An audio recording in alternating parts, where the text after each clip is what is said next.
یعنی کہ ٹینڈر کی نیلامی ہے اور ہمیں نیلامی جیتنی ہے۔ اس نے دبے دبے جوش سے اس کی بات کاٹی۔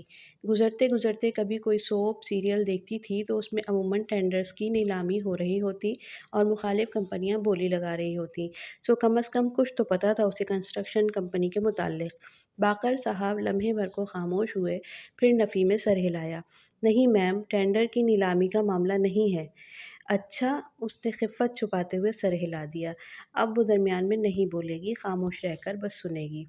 اصل میں ایک گروپ ٹریڈ سینٹر بنانا چاہ رہا ہے۔ وہ اس کے لیے مختلف کمپنیوں کے آئیڈیاز دیکھنا چاہتے ہیں کہ کون ان کی زمین کو بہترین طور پر استعمال کر کے ٹریڈ سینٹر بنا سکتا ہے۔ اگر ہمارا آئیڈیا اپروو ہو گیا تو پروجیکٹ ہمیں مل جائے گا۔ میں ہیڈ آرکیٹیکٹ کو بھیجتا ہوں، وہ آپ کو مزید بریف کر دیں گے۔ باقر صاحب مؤدب انداز میں اٹھتے ہوئے بولے۔ ہیڈ آرکیٹیکٹ رضوان بیگ صاحب درمیانی عمر کے تجربہ کار انسان تھے، مگر ان کا انداز یوں تھا گویا ان کے سامنے کوئی ان پڑھ لڑکی بیٹھی ہو جس کو بریف کرنا وہ اپنی شان میں توہین سمجھتے ہوں۔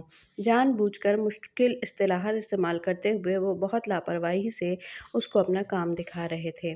یہ ٹریڈ سینٹر ہے، یہ پارکنگ لاٹ ہے، یہاں ہم یوں کریں گے، یہاں یوں۔ حیا اسی انداز سے کمر سیٹ سے ٹکائے ہتھیلیاں ملائے بیٹھی بہت تامل سے ان کی بات سن رہی تھی۔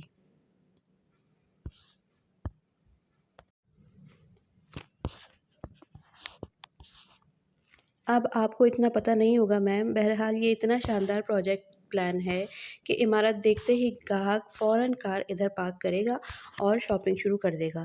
خیر، میں تو اس موت کے کنویں میں کبھی کار پارک نہ کروں۔ کار کو کچھ ہو گیا تو روہیل کبھی نہیں چھوڑے گا کہ وہ اس کی کار تھی، مگر اب تو روہیل نے بہت کچھ چھوڑ دیا، اور کار تو جہان کے پاس تھی۔ پتہ نہیں وہ اس وقت کیا کر رہا ہوگا۔ اف حیا، کام پہ توجہ دو۔ وہ سر جھٹک کر ان کی طرف متوجہ ہو گئی۔ ڈیزائن کی اسے واقعی کچھ سمجھ نہیں تھی، لیکن اگر وہ اتنے قابل آرکیٹیکٹ اس کی اتنی تعریف کر رہے تھے تو یقیناً وہ بہت اچھا ہوگا۔ وہ قائل ہو گئی۔ بورڈ آف ڈائریکٹرز کی میٹنگ اس کی توقع سے زیادہ بری رہی۔ جب وہ کانفرنس روم میں داخل ہوئی تو کانفرنس ٹیبل کے دونوں اطراف کرسیوں کی قطاروں پہ سوٹڈ بوٹڈ افراد منتظر سے بیٹھے تھے۔ سربراہ کی کرسی خالی تھی۔ وہ فائل سنبھالے تیز تیز قدموں سے چلتی کرسی تک آئی۔ کوئی اس کے لیے کھڑا نہیں ہوا۔ اس نے میز پر پرس رکھا اور کرسی سنبھالتے ہوئے فائل کھولی، پھر گردن اٹھا کر دیکھا تو سب مرد حضرات اس کی طرف متوجہ تھے۔ تایا فرقان، چچا زاہد، داور بھائی، ولید اور چند غیر شناسا چہرے۔ لمحے بھر کو اس کا اعتماد ڈانواڈول ڈول ہوا۔ جو لڑکی اتنا کچھ تنہا سہ سکتی ہے وہ بہت مضبوط لڑکی ہوتی ہے۔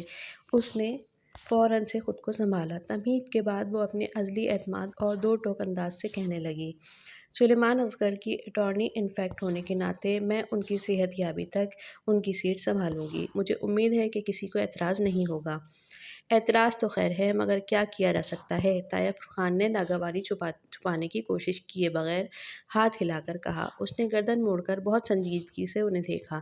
جی سر، میں جانتی ہوں بہت سے لوگوں کو اعتراض ہوگا، مگر چونکہ آپ میرے ساتھ ہیں اس لیے مجھے ان کی پرواہ نہیں ہے۔ اب کام کی بات پر آتے ہیں۔ اس نے ان کو کچھ اس طرح سے گھیرا کہ وہ نہ ہاں کر سکے اور نہ ہی نہ۔ وہ میٹنگ کے مقاصد کی طرف آ گئی۔ اس کی غلط فہمی تھی کہ ولید دوبارہ اس کے راستے میں نہیں آئے گا۔ ولید سمیت تقریباً سب ہی، حتیٰ کہ داور بھائی بھی، تمام عرصے میں اس سے بات بے بات سوال کرتے رہے، جان بوجھ کر کنفیوز کرنے والے سوال، اور اس کی توجیہ پر استہزائیہ انداز میں سر جھٹک دیا جاتا۔ غصہ اسے آیا، مگر اسے عائشہ گل کی اچھی لڑکی کی طرح تحمل سے کام لینا تھا۔ لیکن آخر میں اس کا صبر جواب دے گیا جب داور بھائی نے بہت چبھتے ہوئے انداز میں کہا، میڈم، آپ کا تو LLB بھی مکمل نہیں ہوا، پھر آپ کنسٹرکشن فرم کی پیچیدگیاں کیسے سمجھ پائیں گی؟ جب آپ 4 سال میں 2 دفعہ انگلش لینگویج کی سپلی لے کر BA کر سکتے ہیں اور سمپل MA کر کے آج ادھر بیٹھ کر مجھ سے سوال جواب کر سکتے ہیں، تو مجھے یقین ہے کہ میں بھی جلد ہی کمپنی کی ساری پیچیدگیاں سمجھ جاؤں گی۔ بہت سکون سے کہتی وہ اٹھ کھڑی ہوئی۔ کانفرنس روم میں سناٹا چھا گیا۔ داور بھائی کا چہرہ سرخ پڑ گیا۔ وہاں پرواہ کسے تھی؟ وہ السلام علیکم کہہ کر اپنی چیزیں اٹھا کر اسی اعتماد اور وقار کے ساتھ دروازے کی سمت بڑھ گئی جس کے ساتھ وہ اندر آئی تھی۔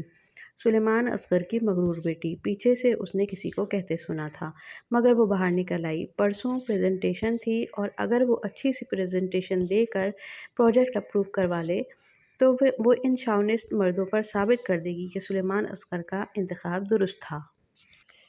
بیڈ پر لیپ ٹاپ کے سامنے بیٹھی، کی پیڈ پر انگلیاں تیز تیز چلاتی، وہ پورے انہماک کے ساتھ اپنے کام کی طرف متوجہ تھی۔ پریزنٹیشن کے لیے وہ مکمل تیاری کے ساتھ جانا چاہتی تھی تاکہ کوئی اس پر انگلی نہ اٹھا سکے۔ مسلسل کام کے باعث اس کے ہاتھ میں درد ہو رہا تھا، سر کے پچھلے حصے میں بھی ہلکی ٹیس اٹھ رہی تھی۔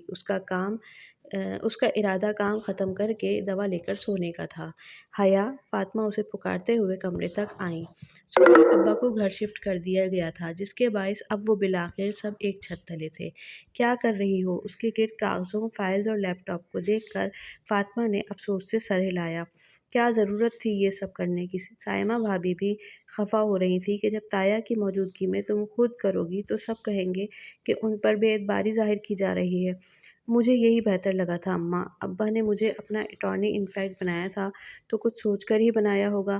وہ اسکرین سے نظریں ہٹائے بنا بولی، اچھا، کل ارسل کا ولیمہ ہے، کیا پہنو گی؟ اف، یہ شادیاں! جب سے ابا بیمار ہوئے تھے ان چیزوں کا دل ہی نہیں کرتا تھا۔ ارسل ان کا سیکنڈ کزن تھا، پھر بھی وہ اور فاطمہ مہندی اور شادی پر نہیں گئی تھیں۔ اب ولیمے میں جانا ضروری تھا۔ خود بھی پہن لوں گی، مکس گیدرنگ ہوگی۔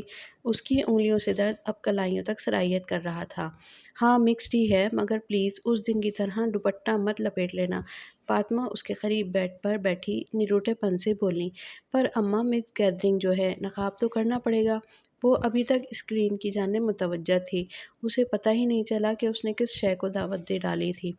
نقاب کس لیے؟ کیا ہو گیا ہے تمہیں؟ وہاں کس سے کرنا ہے نقاب؟ کزن کی شادی ہے، وہاں سب اپنے ہی ہوں گے، وہ حیرت اور غصے سے بولی۔ حیا نے رک کر انہیں دیکھا۔ اپنا تو کوئی نہیں ہوتا اماں، وہ کزنز ہیں، سگے بھائی تو نہیں ہیں۔ اب جب کرتی ہوں نقاب تو ٹھیک سے کروں نا۔ اسے سر کے پچھلے حصے سے درد اپنے بازو تک بڑھتا ہوا محسوس ہو رہا تھا، یوں جیسے اس کی ان دیکھی انگلیاں ہوں اور اس کے سر کو آہستہ آہستہ اپنے شکنجے میں لے رہا ہو۔